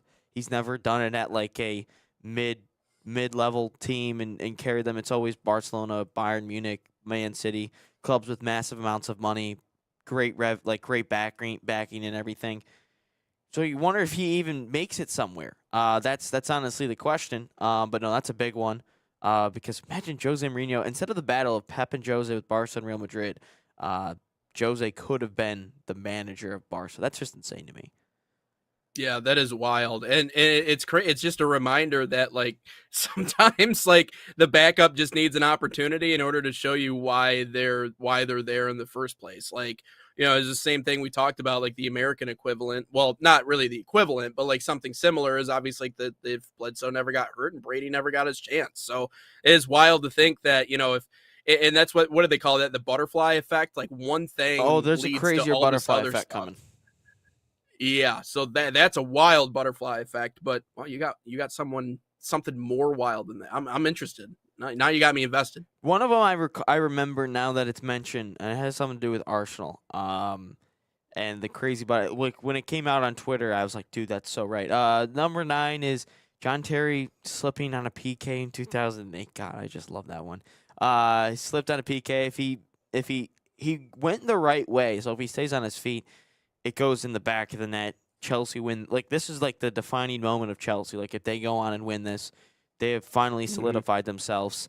Instead, they got to wait like another 5 years. But if he doesn't slip, beat Manchester United doesn't get another one. Real Ronaldo doesn't get another Champions League. That's a big one. And then this one's Stevie G, number 8. If he doesn't slip, I mentioned that one. Maybe Liverpool wins the league 6 years earlier. They don't have that massive slip. And that kind of like was the downfall of Brendan Rodgers' tenure at Liverpool. Maybe Jurgen Klopp doesn't actually even go to Liverpool. Maybe Arne Slot doesn't end up at Liverpool either. Maybe, it's someone else battling Man City in the Premier League or Pep Guardiola's Man City. Maybe it's somebody else. Maybe it's a Manchester United. But that was massive because after that slip, they lose. Demba Ba scores. Man, Demba Ba, what a name. I forgot about him. He was so good back in his prime. This is another one. This is like equivalent to the Chelsea one that just happened. But the thing is Atletico has never won it since this moment. They've even been to a final. This is Sergio Ramos's 90th minute equalizer in the Champions League final, his header in 14. If Atletico, I think we're down to 10 men at this point, they survive it, they win. It's like this takes Atletico to what Chelsea could have been in 2008. But since then, Atletico hasn't even sniffed the Champions League final. They haven't even been to a final at all. And they're still looking for that lucrative trophy. Diego Simeone still looking for it as well.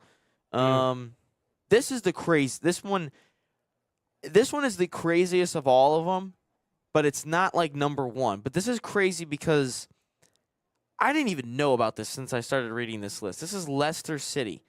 There was a scandal in 2015 that involved 3 players. I won't say exactly what the scandal was, but they went to Thailand. That's basically all you need to know. And they recorded something. Oh, no. Tom Hopper, Adam Smith, and James Pearson, who was the son of then head coach Nigel Pearson. They made a video, and they were doing bad things, I would say. And that ultimately led Nigel Pearson to lose his job, what happens? They hire Claudio Ranieri, who was the manager that won Leicester the Premier League. And without Claudio Ranieri, they don't get key players and sign key players that summer at like a Riyad Mahrez or a Jamie Vardy and N'Golo Kante. So if that thing doesn't happen, Leicester doesn't win the league. If you don't go over to Thailand and do that stupid stuff and ruin your career, our organization doesn't end up taking off. Wow. I mean, I guess you can be a good example or a bad example, right? Like you can be the reason why someone succeeds in both ways. You could either be so toxic that you just can't belong and then they take off, or you can be a good player and good teammate and do your thing. Wow, that's crazy. Also, how stupid do you have to be? Like I generally like just the sheer stupidity of human beings, Ryan, just really blows my mind. That's like I am just amazed that there are certain people walking around this earth, because I don't think they're real. I actually think they're programmed. I don't think they're actually human beings. I don't know where they're coming from. I don't know what lab is creating these people, but they're not aware. Like they don't actually, like, they just walk around and do stuff. Like they still eat and defecate the way we all do. But they don't. There's just, the lights are on, but nobody's home. And unfortunately, I guess some of those guys are pretty good at kicking soccer balls. So I would consider those 3 a part of that demographic. Yeah, this next one, I would agree with you. There's some interesting people in this world. This one is Ian Robben's critical miss in the 2010 World Cup final. Netherlands were 0-2 in World Cup finals coming up. They didn't even win one in the total football genre, or the era, I should say. Ian Robben was one-on-one with Iker Casillas, who's arguably one of the greatest goalkeepers of all time. Sends it wide, and then Spain wins instead, so the Netherlands don't get that. We ultimately, if that doesn't happen, we don't get the greatest run of international soccer team ever, where Spain wins 2008 Euros, 2010 World Cup, 2012. yes, that is more impressive than what Argentina is currently doing, where they win a Copa America, World Cup, then Copa America. It's just not the same level. Maybe those 2010 those 2010 Spain teams were exactly. We don't different get that. different. Let's level. see. The Aguero moment. Yeah, I said that yesterday, which I think is one of the most overrated things of all time because QPR just gifted them it. But Aguero, unbelievable in the time. But when you dig deeper and you're not a Man City fan and you take the Man City glasses off, you realize it's an overrated moment because QPR gave you the game. They kicked the ball. They had a kickoff after you, I think, tied it, and they just booted it up the field. And were like, here, just have it. We're already safe. Just do whichever you want. We don't care anymore. They were celebrating with you, too, when you won. So, no. But if QPR, if Man City doesn't win that title, obviously, they might not get to go and do what they're doing right now if they don't win that trophy, because that kind of starts everything. This one is number 3, Asamoah Gyan's penalty miss in the 2010 World Cup. The reason this is so significant because this was South Africa, Ghana, African nation. And they were the weight of the shoulders of the whole African continent. Africa was like the SEC in this time. They just wanted one country to win the World Cup. That's what they wanted. They wanted it on African soil. That's what they wanted. And Luis Suarez puts his hand up, blocks it, red card. Gyan misses the PK. Uruguay somehow advances. It's just crazy how that all happens. What's number 1? Okay, that was number 2. Kolo Muani's miss in the 2022 World Cup. Emi Martinez. France wins it. They go back-to-back World Cups. Mbappe has 2 at this point. Messi never gets that lucrative World Cup. So then maybe the conversation becomes Mbappe is the greatest player of all time because he also scored a hat-trick in this game too. So he wins the World Cup. He has that knock over Messi if they ever become close in terms of everything. If that goal goes in, Mbappe probably becomes the GOAT in 10 years' time. No question about it because if that goal goes in, he's got a hat-trick. He's got 2 by the age of, I think, 22 or 23. Messi doesn't have one. Ronaldo probably doesn't. Messi might retire from Argentina at that point, but instead, Emi Martinez makes the save. But that's just crazy to think about. Mbappe could have been the GOAT if that goal goes in. You know what's nuts to me, and I always like thinking about this, like the GOATs of the sports that we talk about, even like with basketball or whatever, like who are the players that saved that reputation? Like for Steve MJ, Kerr, you could say it was Steve Kerr. Obviously with Bron, you could say it was probably Kyrie. Because I mean, if he doesn't win that one in Cleveland, I feel like people are kind of like, well, you couldn't get it done in the place that you wanted to get it done your whole career. I mean, all the legends, you can be like, there's one other guy who kind of helped them get there, and so that's crazy to think. Yeah, I mean, if he doesn't make that save, Messi doesn't have a World Cup, and so I think this conversation of Messi v Ronaldo is a very different looking conversation if he doesn't get that World Cup. So yeah, that's wild. That's wild to think about. And you want to know what's crazier? Is what I'm about to tell you number 1 is. Yeah. Because I remember this like it was yesterday. So I'm going to take you back to a time, 2020, the summer of 2020. What were a lot of people doing there? Sitting inside, staying at home, not going out. But little did we know, just in the middle of a July day, on a Saturday in June, or July, I should say, in the summer, there was a game going on. Brighton versus Arsenal. In front of nobody. Just a mid-table battle. Then, Neil Maupay hurts the Arsenal goalkeeper, Bernd Leno. Hurts him. Like it's like damn near on purpose. And in the stretcher, Leno's yelling at Maupay, and it gets this whole fight. But little did we know that day, that significant event would help Messi win a World Cup. What do I mean by that? Nate's probably like so confused about where this is going. What do I mean by I'm this? interested. I'm invested. Who comes on as a goalkeeper in replace of Leno? A little unknown goalkeeper who has made nothing but a fool of himself in his whole time of Arsenal for like 5 years. A goalkeeper by the name of Emi Martinez comes onto the field, plays the rest of lockdown, becomes a stud all of a sudden. Arsenal then sells him for $25 million. That following, well, it's already the summer, but the next transfer window goes to Aston Villa, dominates, becomes this lockdown goalkeeper. Then eventually, becomes the Argentina #1, makes that critical save in the World Cup to keep Messi's reputation, makes 2 critical saves in a PK shootout to save Messi's reputation. And all this would not have happened if Neal Maupay does not intentionally hurt Bernd Leno on one random July day in 2020 on a Saturday. Oh my goodness. That is a butterfly effect if I've ever seen one. Wow. Yeah, that's crazy. And the same guy that we were just talking about too. Dang. That's crazy how that all adds up. Oh, that is absolutely wild. So was that whole story on the list, or was that just something that you put together for #1? No, I remember all the events. You just It's all in my remembered it. head, but okay. I forgot Wow. about it. I know how it all happened. But so during the World Cup run, I see this tweet and I go, you're not kidding. Like, that's so true.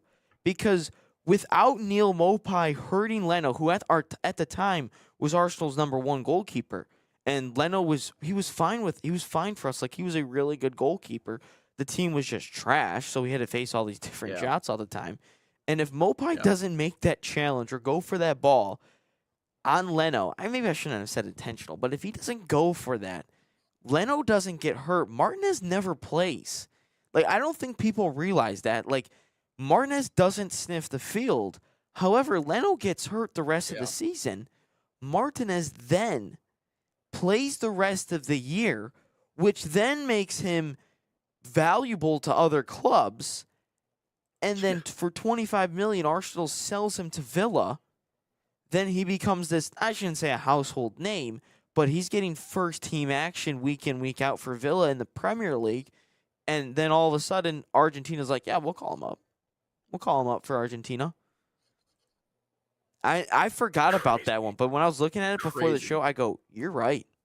You are right. I guess that's a small price to pay for a lifetime of glory to go out and get intentionally hurt by someone. But yeah, I mean, to think that's wild. But Nate, so anyways, this, the only memory Arsenal fans have of Emi Martinez was in 2014. They played this shitty Reading team in the Carabao then it was called the Capital One Cup, which is now the Carabao Cup. Martinez gave up 5 goals to this shitty team, and Arsenal come back from 5-1 down. They win 7-5, whatever it was. But that's anyone's ever memory of Emi Martinez up to that point, was him giving up all those goals against Reading in like 2014. I was in 4th grade. So, that might be like 2012. That might be 2012 or 2013. I was in 4th grade. That's anyone's ever memory up until 2020. It's just crazy. Wow. Yeah. No, that is absolutely wild. That's crazy.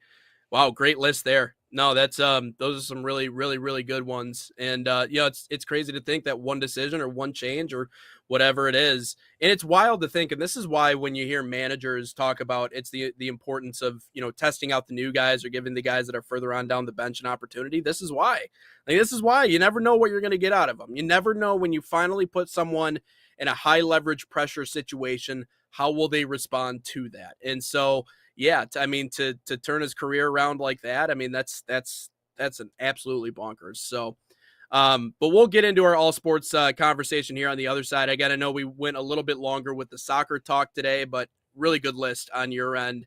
But we'll talk a little bit more. How about some college hoops on the other side? Sounds good over here. I know we got Horizon League tonight. We can also talk about Miami. I saw a post yesterday that it's not necessarily a guarantee that they end up making the NCAA tournament. I think that's wild for an undefeated team, but they are in the MAC, and strength of schedule is certainly something that is taken into account. So we'll talk about that coming up on the other side. But first, Man City Soccer Camps are a proud sponsor of the National Soccer Network, bringing world-class training inspired by Man City's global football philosophy to players across the United States. Open to boys and girls of all skill levels, these camps focus on technical development, decision-making, and playing the game the City way. Right now, you can save $30 on registration by using promo code MCNSN30 or scan the QR code on your screen. Find a camp near you, usacamps.mancity.com.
Inside the Game rolls along here on this Wednesday. Nate Wangler, Ryan Glinsky, as we get into our all sports conversation here. Better late than never. But we're talking a little college hoops here today. Again, we talked about him, myself, as well as Jonathan Turner. We'll all be at the O-Arena tonight in Oakland University as they start their Horizon League tournament game. Obviously, to those people who are like, who the hell is Oakland? Are we talking Oakland, California? No, we're talking just outside of Detroit, Metro Detroit. It's the same team that beat Kentucky in the tournament with Jack Golke. I think it's hard to forget that squad simply because of that game. I think you're kind of eternally etched into the history of the March Madness tournament. So it'll be cool to see that team back in that building again here tonight. Probably a really good environment too. You're running the baseline cam is what you were telling me? Yeah, haven't ran a camera in a while. John said they needed one person. All right. They needed help. And I said, yeah, I can do it for you. I haven't done it in a while, but I've done it before many times, so I'll be good to go. I will give you $100 if you step out onto the court in a fast break and take a charge. I will give you $100 on the spot in cash if you just take a charge in one fast break. Sounds good as long as John doesn't hear it. We can do that. Oh, the cameraman's out on the court. Dude, Oh, that'd go viral right. on social media. As long as we post it It to Sports would. I Nation real mean, quick, we'll get all that's what I'm the clicks on saying. it. So I'll make sure I clip it up and post it on social, and so he can't be mad at us. I mean, yeah, Exactly. We're obviously just we like fucked the we're just game, like but, John. you It's for know, the content. We're doing it for the it's for the company. content, dude. Northern Kentucky had a break, and I had to make a play. I'm sorry. No, that's great. So it'll be fun tonight. It'll be a good environment. But I did want to talk about this because I saw this on social media yesterday, and I was kind of perplexed by it. For a lot of different reasons, but I guess it makes sense when you kind of break it down. Miami of Ohio has been one of the best stories in college basketball this year. Undefeated, have not lost a game this season. I think they are the only Division I program in America. Yeah, the only unbeaten left in the country. But there's a debate going on as we get into tournament play on whether or not Miami of Ohio will actually make the big dance. There's a couple of reasons why people think they should. Obviously, you've won every single game that you've played. I think it is bizarre, obviously, with how many college teams there are. Sometimes when you're a mid-major, even if you win every single one of your games, you don't necessarily get the respect that you think you deserve because of your strength of schedule. And that's the biggest thing that the NCAA is looking at right now. Miami of Ohio is number 52 right now in the NET rankings. Now, what does that mean? It doesn't mean a lot simply because that's where San Diego State was last year at this literally exact time. That's where San Diego State was before they made a run to the Final Four. So to say that this team can't make a run, I think is not correct.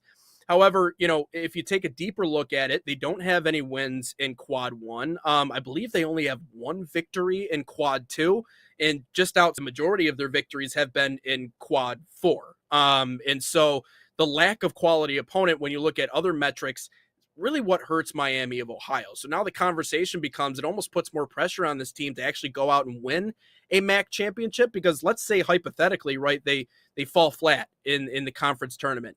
There's a very real chance. There's a very real outside chance that the NCAA does not see Miami, Ohio as being a team that's fit to be in the NCAA tournament if they can't have a strong showing in the conference tournament, which to me is just is crazy when you think about it because of the year they've had. Now, they've had a lot of close games, but I mean, I don't know how much I really read into that. They have the best shooting percentage at, just over 52%. They're 8th in 3-point percentage in the country at just a tick below 40%. So it's a team that has a lot of weapons and they've won a lot of games, but it's wild to me, Ryan, that if you play in the Mid-American Conference, unfortunately, you have to put together a good showing in the tournament. And I could see this going the other way for this team. And it reminds me a little bit of, and I'm not gonna compare these two schools because obviously it's apples and oranges, but it kind of reminds me a little bit of, back when Florida State went undefeated, but they lost their quarterback and then they didn't get let into the playoffs. It's like, what are you supposed to do as a team other than win every single game on your schedule? I know that there's a postseason tournament, but you've already played these teams 2 times. You've already beat them twice, so like, what, the third time we play them, they end up beating us, and now we're not good enough to get into the tournament, or one loss in the postseason tournament. Now we're not even in the picture. Like, I mean, I don't really understand it. I don't get it. I know what the measurements are, and I know what they're looking at, But I just think that the concept of winning every single one of your games in the regular season and not getting a chance to compete for a title is just bizarre to me. And that was my whole point when it happened to Florida State in football, is like, I don't care if you have SpongeBob SquarePants playing quarterback. I don't really care. You won all your games. You know, and I know in hindsight it seems a little ridiculous, right? Because that Rose Bowl is probably the greatest Rose Bowl of all time. Yeah, and I could care less about Florida State at this point, to be honest with you. I know. It seems ridiculous in hindsight, but I still think I had a good point in the moment, which is, again, you won every single one of your games. You're not wrong. It doesn't matter. So anyways, I can see where maybe Miami of Ohio is at risk of not making the tournament. I think it would be utterly ridiculous to not see him make the tournament. Yeah, I would say if they lose one game and if they lose one game and it's in the conference tournament, it doesn't really change anything for me. I think they could still be an at-large team. The MAC gets 2 teams in. But if you're Miami, Ohio, and you just don't want to make sure that you don't, if you're Miami, Ohio, if you win your conference tournament, you're in. Why don't you just go win the whole thing at the same time? Because we know, which team? We know Toledo will choke anyway in the MAC tournament like they always do. But the thing is for Miami, Ohio, I think if they lose one game, I think 2 games, I think you're kind of like borderline at that point. But if they go, well, obviously if they go undefeated, they're in the tournament regardless, because that means they would have won the MAC tournament. But the question just becomes of how many losses do they have coming into the NCAA tournament? And if it's 1, I think you're fine. I think if it's 2, I think that's flirting with maybe not getting in. But it's just like, I would like to see a Miami, Ohio get in. Regardless, if they go undefeated, they're in. It doesn't matter at that point. But if they finish off the regular season undefeated, they win, they lose in the MAC tournament, I think they still get in. And I think for the MAC, that'd be great for them to get 2 teams in. I don't know the last time that's ever happened. I don't know if it's ever happened for the MAC. I think Miami, Ohio's a good team. They are a team that could be set up for a deep run in March because of the amount of threes that they shoot and the amount of threes that they make. Look, I was at the I don't know the name of the head coach, but I was at his the first year he was at Miami, Ohio. They were playing in Mount Pleasant, and I remember that the team, all they did was chuck up threes. They had one 250-pound center, it seemed like, down low, and other than that, he was struggling to get up and down the court, but other than that, they just chucked threes the whole time. So you knew this team, what their identity was going to be going forward was live and die by the 3, and they're doing that.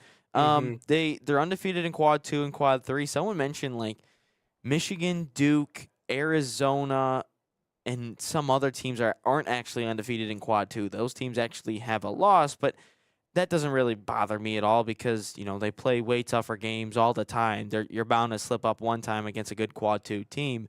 But it's just the resume when it comes to the MAC. That's the thing that hurts them. And in college basketball, now that in college football, it's different. It's like the reverse. If we're being honest, Nate, here is college football. You might schedule the bad teams because you get rewarded for playing bad teams, I guess, if that makes sense.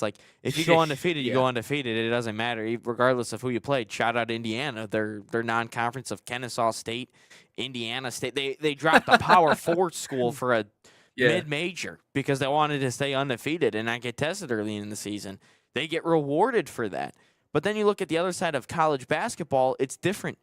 You don't get rewarded for playing bad teams. That's just the way it is. If you were Michigan and you played a quad 3 team and lost, that hurts you more than if you were to beat a quad 2 team. That's just the way it is. And so the bigger teams like the Michigans, the Michigan States, the Arizonas, they don't go out of their way to go try and schedule a MAC team. They just don't. They don't go out of their way to, let me just schedule this mid-major team just to fill something on the schedule. No, because the reward and the risk that you have with that isn't the same as if it was college football. So you might as well just schedule like Michigan did with TCU, who TCU might be ranked. And back at the time, it's like TCU sucked, but now they might actually be ranked. And then they scheduled Villanova. Why? Because if you lose that game, it looks like a better loss to you on your resume because there's so many teams that get in, so that's the only difference. And if you're the Miami coach mentioned, he's like, I've called so-and-so, I've called this school, they just don't want to play us. And that's the reality of college basketball nowadays. If you're a mid-major, is they don't want, these big teams don't want to schedule you because of that reason. It's not like college football. That's the only knock that they have. But I think this team is geared up for a March run. I just do, because what do most Cinderella's teams do? Shoot a ton of threes, make a ton of threes. If they get hot, they could make any team tough, any top seed tough. It come March Madness. I don't know how far it would go. I'm not saying they're a Final Four, but for Miami, I'm thinking a second weekend is a possibility. It really is. Yeah, and I mean, look at the history of the NCAA tournament. Like you said, Ryan, I mean, you just said it there. The best shooting teams are the teams that win. That's all it is. If you can make shots in big time scenarios, and especially, obviously with the game being as perimeter based as it is, it makes a difference. Like, as much as people hate to admit it, like, the best 3-point shooting teams are generally going to be the better teams, because you can completely flip a game on its head by being able to hit threes consistently. So I think they are equipped for a Final Four run. And I think San Diego State is I think they're a good comparison. And watching a team like that go to the Final Four, it is possible. It was, in my opinion, it was one of the least interesting Final Fours I think I've ever seen. But that was bad. Just the fact that they can, San Diego State, the U, and then UConn. That was bad. It was. I mean, I guess there's a history for UConn there, but there's not really. I don't know. I didn't really get all that pumped about it. But I thought you would at that. You like all the underdog stories. I thought you would have been hyped for that. I like underdog versus not underdog. That's what I like. I like the Indiana v Miami, just simply because it's Indiana and Miami. Like, culturally speaking, you can't get any further apart than Indiana and Miami. Also, Miami has a history of winning, and obviously Indiana never had a history of doing any of that in the sport of football. So that was kind of why that matchup made sense. I guess UConn has a history too, but that wasn't really the most lights out UConn team UConn had history, seen, but it wasn't like anything crazy at that point yet. Like, it wasn't like that's true. At that moment in Dan Hurley's coaching career, he didn't have anything. But UConn had a history because they won 2 national championships a decade prior. But that was like 7-8 years apart. So UConn was kind of like Hashim Thabit. You remember Hashim Thabit? No, I do not. All I remember about UConn you don't remember Hashim Thabit? All I remember about UConn was Cardiac Kemba, Jeremy Lamb, and Shabazz Napier. That's all I remember. Good old Hashim Thabit. Hey, Andre Drummond played there for a second. He did. Yep. One and done. So they've had a couple bigs over the years. I like how Andre Drummond has kind of turned his life around and is starting to do like good person shit now, and like he's like actually like grown up a lot. But I wish he would have just done that earlier in Detroit. Well, he was like a kid when he was drafted. Do. I think he was like 19. I know, I get it. He was 18. 19 years old. I know. But like, my man was at Wayside more than he was in the gym getting shots up. It's like, Andre, what are we doing here, buddy? Like, you're supposed to be the future of our organization. You're just out here partying all the time. When you're giving a young kid that millions and millions and millions of dollars, what do you think's going to happen? Yeah, I guess you make a good point. And that's why NIL has gotten so interesting. I'm curious to see. I'm curious to see how all these athletes act now, because obviously the NIL only really affects basketball and football. Maybe some places it affects baseball, maybe some, but not majority. Mm-hmm. But I would like to see. I'd like to see what happens. Like, what's we talked about butterfly effects. I wonder what these butterfly effects will be. I think there will be some good apples, but there's going to be some bad apples. Yeah. I mean, it just everything is going to look completely different in a lot of ways. Take a break here on Inside the Game. When we come back, the Detroit Tigers, part of their spring training, playing against the Dominican Republic in an exhibition yesterday. The next Babe Ruth. We what Nate's going to say. For the World Baseball Classic, and Kevin McGonigal. I used the term Mick Bomb last year for one of his home runs. Back at it again, hit one off of Luis Severino yesterday. I think the Dominican Republic ended up winning the game. Not that it really matters, but we're going to talk about Kevin McGonigal on the other side right here on Inside the Game.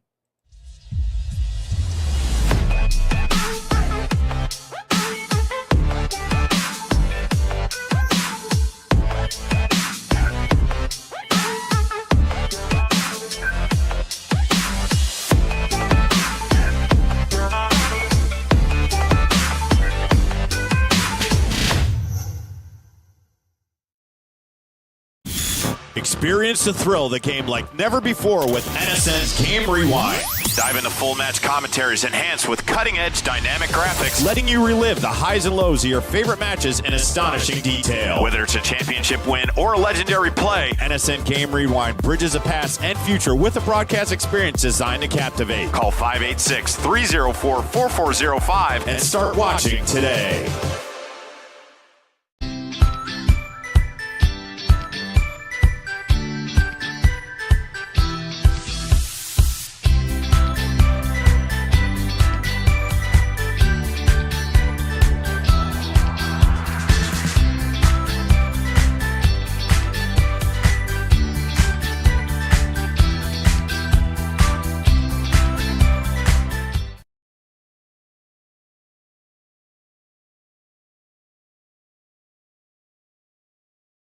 Into our final segment here on Inside the Game. I love that slow cutback from commercial. That's my favorite. Yeah, no, Slowly I was cuts just to dark.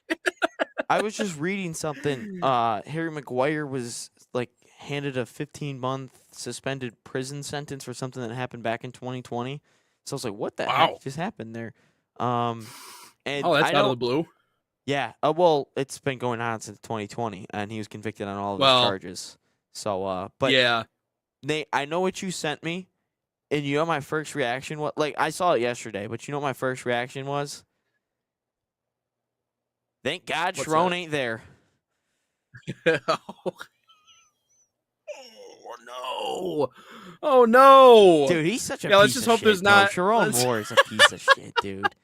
The stuff that Let's came just hope out, there's man, not- like Yeah. I can't ever defend Sharon Moore ever again. The only thing I can say about No. Sharon is it makes the 2024 game so much more so much funnier. Like that the Yeah. dude wasn't actually coaching. He was too busy doing other Yeah. stuff and somehow beat the national champ. Like, if anything, if I'm an Ohio State fan, it's like, dude, That's more embarrassing. exactly. Like That's more you- embarrassing. you're- Our coach was DMing girls on OnlyFans, and you still couldn't beat us. That's what I'm saying. Like, if it Like- came out like, oh, he just got fired and nothing came out, I would feel good as an Ohio State fan. But with all the stuff that's come out, I feel worse. And then to think that your only win against Michigan since 2019 is also against him, and he wasn't even coaching. So like, I don't know. It's just that was my first instinct, and I sat there and I go, thank God Sharon Moore's not there. But at the same time, I sat there and I go, this is who we're hiring after what just happened. Yeah.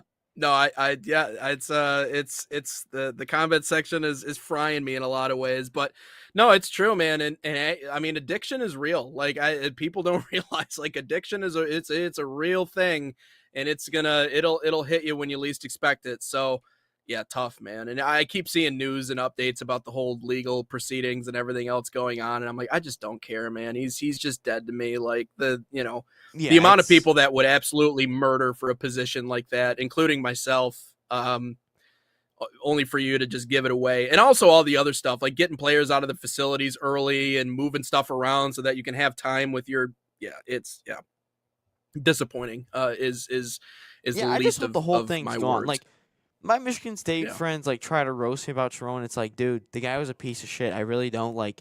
Yeah, what do you care- want? Like, Yeah, what am I supposed do you want to from do? me? Defend Yeah. it? What is he going to start working out with Mel Tucker at the local Chesterfield gym now? I think that'd be hilarious. I probably would buy a gym membership there. Then I'm just saying that's the only thing that I would do. Yep. But at this point, Yep.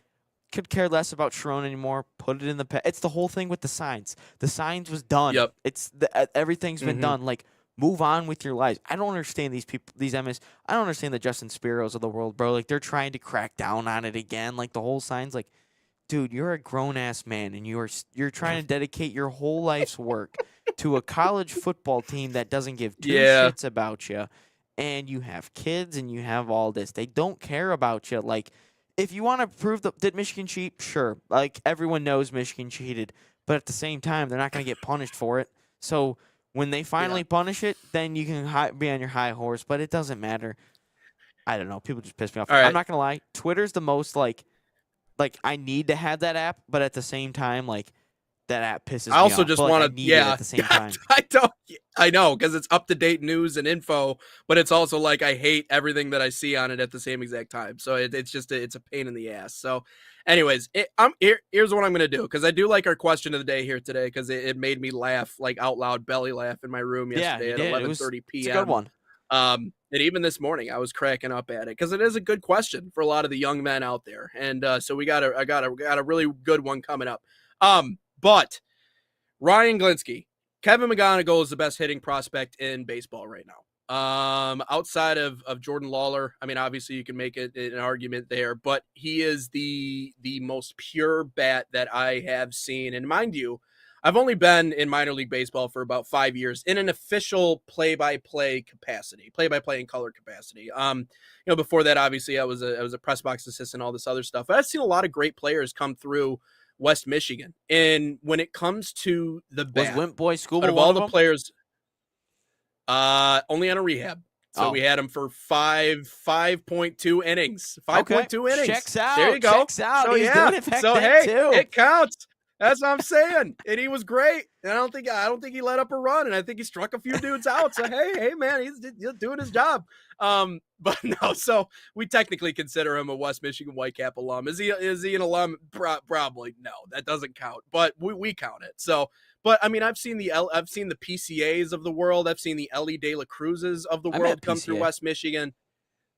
He's a hothead, but I love the way he plays. Honestly, he loves the city of Chicago, and you can tell just by the way he interacts with the fans and on the field. And I can't wait to go back to Wrigley this summer, man. It's so much fun. It's my favorite thing to do every year. But anyways, Kevin McGonigal is the most pure hitter I've ever seen in our level of minor league baseball. And I told you about this coming into the show. The one thing that the Tigers prioritize more than I feel like anything else is plate discipline and on-base percentage. This is an organization that wants to see their guys get on consistently because it impacts everything else. And so that has always been the vision with this team in terms of developing bats, is how do we get those on-base percentage numbers up? How do we just get them on base more? And that's when it comes to the prototypes they're looking for in the draft room, it's exactly that.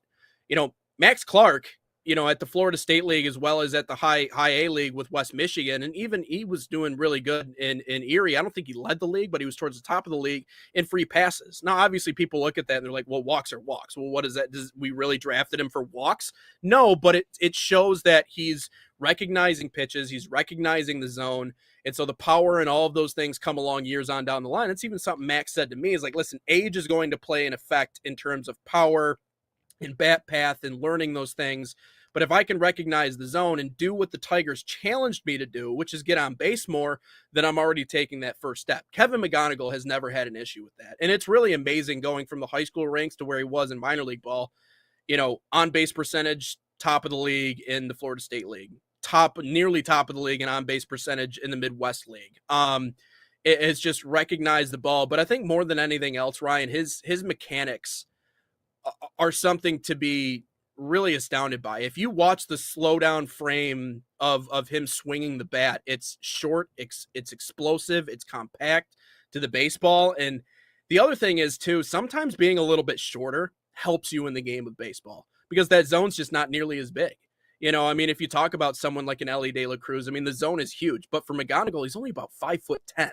And so you have a shorter window you have to fit it in, and then you add in his instincts with the bat in his hands and how quickly the bat gets through the zone, which I think is he has one of the quickest swings I've ever seen in my life, one of the more short, compact swings, which is not typical of a high school kid because typically they have these big, elongated swings because they've never had to worry about 98, 99 miles an hour. Now they get to professional ball, and it's a different world. Kev's never skipped a step. And I think that home run he had yesterday off of Severino, being a straight fastball and an 0-0 count, just a challenge pitch, is an indication of just how mature he is. Because a lot of players his age would be overwhelmed by that, or they'd take the first pitch. They'd be like, oh, okay, well, now I know what he has.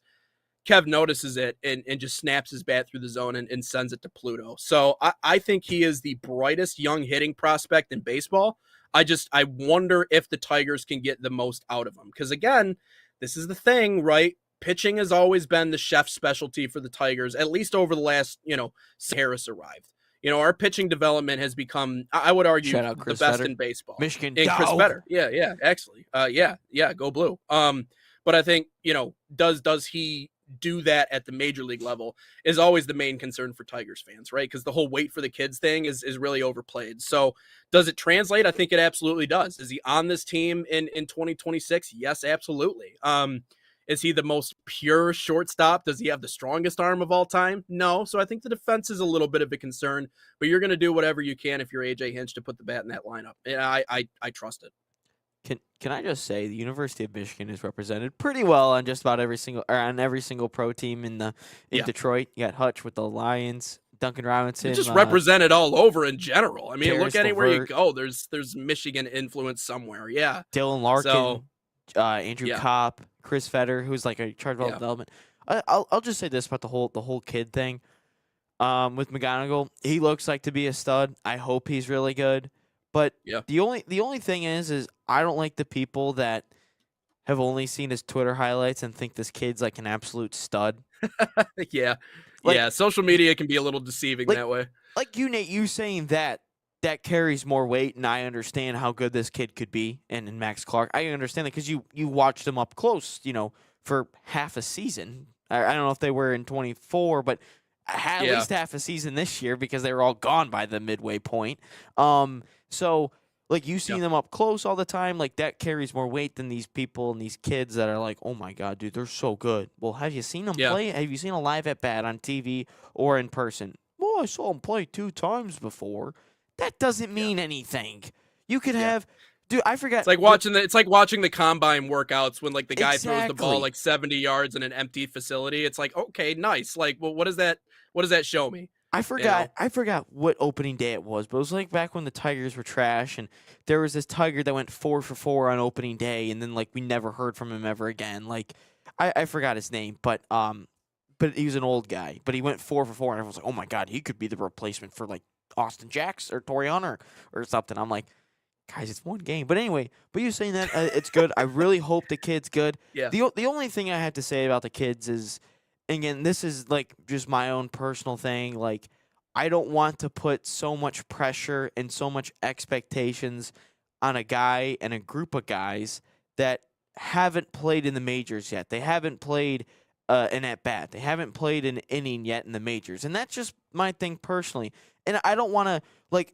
If the kid's good, the kid's good. Like I'll say that, but I don't want to trust. I don't want to put all this pressure on what is McGonigal 20, 21? Or is he like 19? Is he 20 or 21? I think he's 20. I think he's 21 right now. So yeah. I don't want to put all that pressure on a kid that's younger than me who hasn't played an at bat yet in the majors. Like, if he's not ready, I don't want to rush the kid. I know the Tigers fan base is like, we need him to have this. But if AJ Hinch and the coaching staff, managerial staff, I don't know what the clubhouse, I don't know the baseball terminology. But if he's not ready, I don't want to push him because I felt like during the early Spencer Torkelson, Riley Green, Yeah. Casey Mize, Yep. Matt Manning, Tarek Pushed him up Skubal, too early. I thought they were brought up a year Yep. too early. I thought those guys were brought up Yep. a year too early, and they were simply brought to sell hope to the team. Like, you know what? We can maybe make the playoffs By this year Avila. because Avila. Because Avila was trying to Exactly. save his Like, I ass at thought- the end of his career. Yeah. I thought those two guys, they came up in what, 22 or 23? I think it was 22. I thought Mhm. they should have been brought up in 23. That's just my personal thing. But Yeah. McGonigal just seems to be on a different planet than what Spencer Torkelson and Riley Green are. Is Spencer Torkelson Yeah. this hot prospect? Is he this great player and Riley Green this great player? No, not what they are expected, but they're so young still. So I expect something Yeah. out of them. But Baseball really has a recency bias to it, and it's crazy because people forget how long of a season it is, how many Yeah. games that there are. Like, they'll watch 10 games and they'll be like, "He's ready." It's like, Akil no, that's not- Baddoo. guys.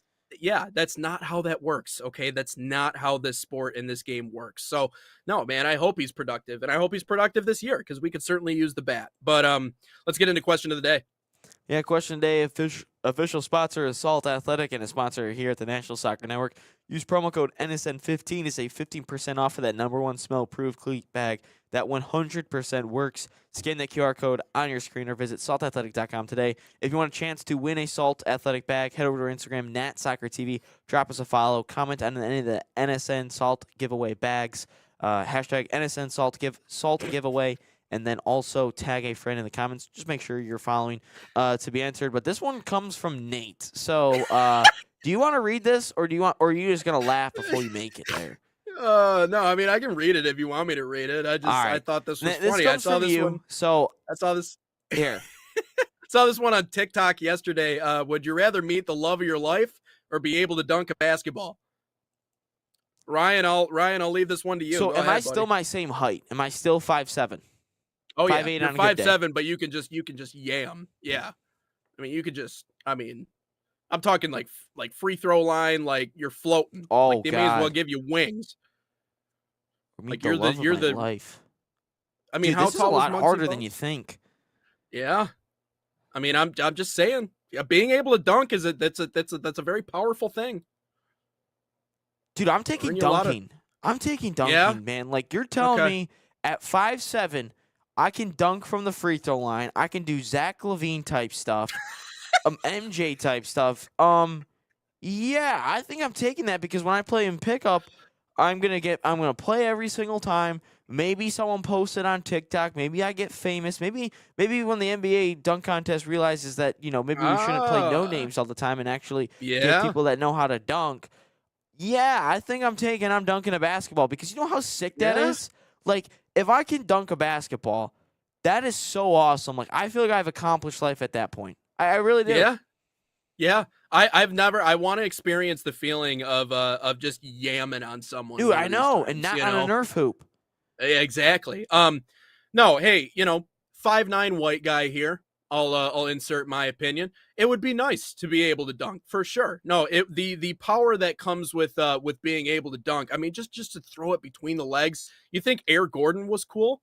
Yeah, wait till you meet Air Wangler. All right, I'm gonna be launching from all over the damn place. I'm gonna be jumping over mascots, cars, in between the legs.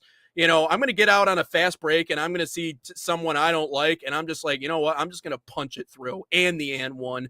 And I'm going to make my free throws because that's all I did once upon a time when I did play basketball. I could make a mean free throw, man. Air I didn't really do Wangler. much else, but yeah, Okay. Air Wangler taking You should off. mention that on the broadcast tonight. It's Air Wangler. You are flying Air Wangler. And then I want Mike Breen or someone else on the, maybe Kevin Harlan on the call or something. With Nate Wangler with no regard for human life or something along those lines. I would like. What was that? The LeBron dunk.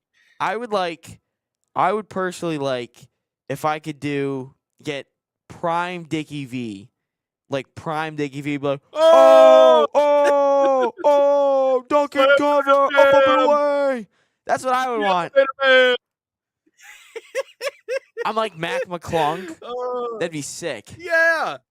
Yeah, exactly. And the nice thing is you can build a whole career off of just dunking. You know what I mean? Just Shout make out Cone dunking Carr. videos on social media. Yeah, exactly. You might even get a G League contract like Mac McClung. And you can. You know what I'd want? I'd want to be driving down baseline, just like driving down baseline. Yeah. No one, like someone's coming over, and I just Yeah. cock back, dunk Yeah. on somebody, get fouled, hit on the arm, but I'm so strong, I Yeah. absorb the contact. Yeah, dude, I'm totally taking the dunking. Like that's so good. That is so good. I know. I'm picturing someone I don't like on defense, right? Could be anybody, right? Uh-huh. We're on the fast break and I'm on the left wing running down the floor, and maybe you're on the other wing with the ball and you see me cutting, and they're right in the middle and you lob it up to me, and I just put my nuts right on their chin as I dunk it in, and then I get one more at the line. Oh, and he everybody's hurt like, him.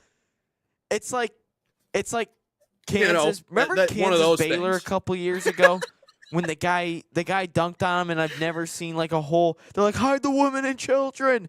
Oh, he hurt him. He hurt him. Dunked on, and he's just like Remember- just walking around flexing. Like, you know how great of a feeling that would be. You know how great of a feeling. Yeah. You remember that AI video from the Olympics where LeBron got dunked on? It didn't actually exist, but it wasn't a real video. But it was I do pretty remember cool that looking, though. Yabusele. I remember. That was a charge, by the way. That was a charge. I do remember that. Oh yeah. No, I wish I could dunk. I could always get the net. That's about as good as I could ever do once upon a time. So, but that wraps up episode 242. I got to go get ready to come down to Metro Detroit to do the Horizon League game here tonight, but that'll wrap up 242. 243 coming up tomorrow morning. As always, give us a follow on social media. Let us know. Would you rather dunk or meet the love of your life? It's a very important question. We'll talk more about that coming up tomorrow on episode 243. But until then, so long, everybody.